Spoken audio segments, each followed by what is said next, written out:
အားလုံးပဲမင်္ဂလာပါဗျာကျွန်တော်တော့ဒီအရန်မှန်နဲ့ဒီကော်တီကလေးနဲ့အရန်ငကတ်ကိုကျွန်တော်တင်ဆက်ပေးသွားမှာဖြစ်တယ်ပြီးကြတော့ကျွန်တော်ရဲ့နေကုန်အထူးရှက်ွက်လည်းကျွန်တော်ပြီးသွားမှာဖြစ်ပါတယ်ဒါကြောင့်မလို့ဗီဒီယိုလေးကိုအဆုံးထိကြည့်ပေးပါဗီဒီယိုကတော့အရှိကြီးမဟုတ်ဘူးပေါ့နော်ကျွန်တော်လည်းဒါအားရရှင်လေးတင်ပေးရတာဖြစ်တဲ့အတွက်ဒီကလေးကတော့ပြီးခဲ့တဲ့နှစ်ပတ်လုံးတစ်ပတ်လုံးလည်းကျွန်တော်တင်ခဲ့ပြီးပေါ့နော်ဒီလုံးမိုင်းလေးကရမ်းမှန်တယ်၄ကိုဝန်းချင်းပေးထားတယ်ဘိုင်းကို၄လို့ပေးထားတယ်ပေါ့နော်โอเคဒါဆိုတော့ကျွန်တော်နောက်ထပ်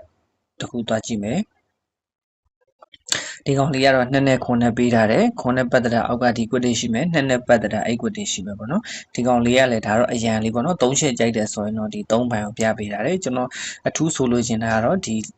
ဘိုင်းကလေးပေါ့နော်၄ဘိုင်းကလေးကအရန်မှန်တာဖြစ်တော့ဒီကောင်လေးကိုကင်တယ်နောက်တစ်ခုကကျွန်တော်တွက် site တွေဘာတွေတော့ပြမနေတော့ဘူးကျွန်တော်ပါဇက်နဲ့ပဲပြောလိုက်မယ်ပေါ့နော်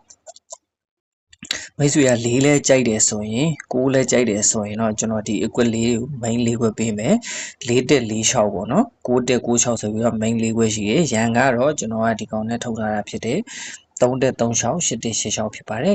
နေကုန်ခဏန်းလေးပေါ့နော်မိတ်ဆွေတွေကိုပိုင်လုံးဝဝမ်းချင်းနေနဲ့မနေ့ပိုင်းမှာအကြိုင်လည်းမနေ့ပိုင်းမှာကစားညနေပိုင်းမှာကြိုင်လည်းညနေပိုင်းမှာကစားပေါ့နော်โอเคသူကြည့်နေကျွန်တော်မိတ်ဆွေတယောက်ချင်းစီတန်းလေးကိုချမ်းနိုင်စိတ်ချမ်းသာခြင်းနဲ့ပြည့်စုံကြပြီးတော့အားလုံး